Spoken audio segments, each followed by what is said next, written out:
আলহামদুলিল্লাহ, আমার এখানে পরিবেশ এখন পর্যন্ত স্বাভাবিক রয়েছে এবং আমরা খুব সতর্ক রয়েছি।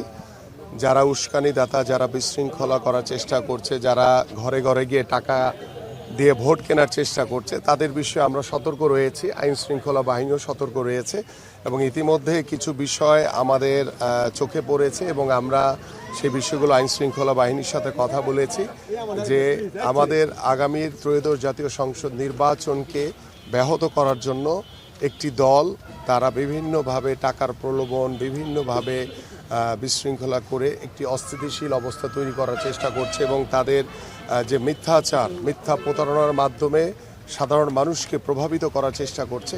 যদিও আমরা বিশ্বাস করি সাধারণ মানুষ এখন অনেক সচেতন, তাদের এই বিভ্রান্তমূলক কথা বা তাদের এই মিথ্যাচারে সাধারণ মানুষ কখনোই প্রভাবিত হবে না। আমরা জাস্ট অপেক্ষমান রয়েছে একটি অবাধ, সুষ্ঠু, নিরপেক্ষ নির্বাচন এবং আল্লাহর রহমতে 12ই ফেব্রুয়ারি একটি অবাধ, সুষ্ঠু, নিরপেক্ষ নির্বাচনের মাধ্যমে আমরা দীর্ঘদিন পরে একটি জনগণের রায়ে একটি নির্বাচিত সরকার প্রতিষ্ঠিত হবে ইনশাল্লাহ।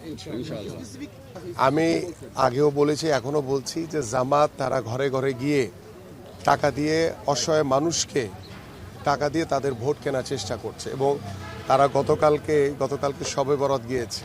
তার আগের দিন রাতে তারা প্রত্যেকটি ঘরে ঘরে গিয়ে পোলাওর চাল, মুরগি এগুলি গিয়ে ঘরে ঘরে দেওয়ার চেষ্টা করেছে। যখন সাধারণ মানুষের চোখে পড়েছে তখন তারা দৌড়ে পালিয়ে চলে গেছে। তো এই ধরনের যে মিথ্যাচার, এই ধরনের যে প্রলোভন দেখিয়ে ভোট আদায় করার যে অপচেষ্টা, এটা আমার কাছে মনে হয় যে আমাদের যে একটি নিরপেক্ষ নির্বাচনকে ব্যাহত করবে। কারণ আমরা চাই অবাধ, সুষ্ঠু, নিরপেক্ষ নির্বাচন। সেই নির্বাচনের মাধ্যমে জনগণের যাতে সর্বাত্মকভাবে তাদের রায়টি যাতে প্রতিষ্ঠিত হয়, কোনো বিভ্রান্তিমূলক কোনো মিথ্যাচারের মাধ্যমে যাতে কোনো ভোটকে যাতে কেউ বানচাল করতে না পারে আমরা চাই।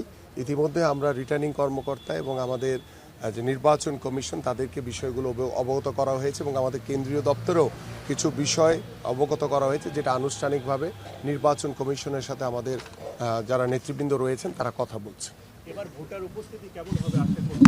আমরা আশা করছি যে আলহামদুলিল্লাহ, আমরা প্রধান কাজই হচ্ছে আমাদের এটি এবং আমি যেখানেই যাই সবার আগে বলি যে আপনারা আপনাদের পছন্দের প্রার্থী, পছন্দের মার্কাকে ভোট দেন, পছন্দের দলকে ভোট দেন, কিন্তু অবশ্যই আপনারা ভোট কেন্দ্রে উপস্থিত হবেন। কারণ ভোট হচ্ছে আপনার নাগরিক অধিকার। এটি প্রদানের মাধ্যমে আপনি সরকারের কাছে জবাবদিহিতা চাইতে পারবেন এবং সেই জবাবদিহিতার মাধ্যমে আপনার স্বার্থ, সংশ্লিষ্ট সব কিছু রক্ষা হবে।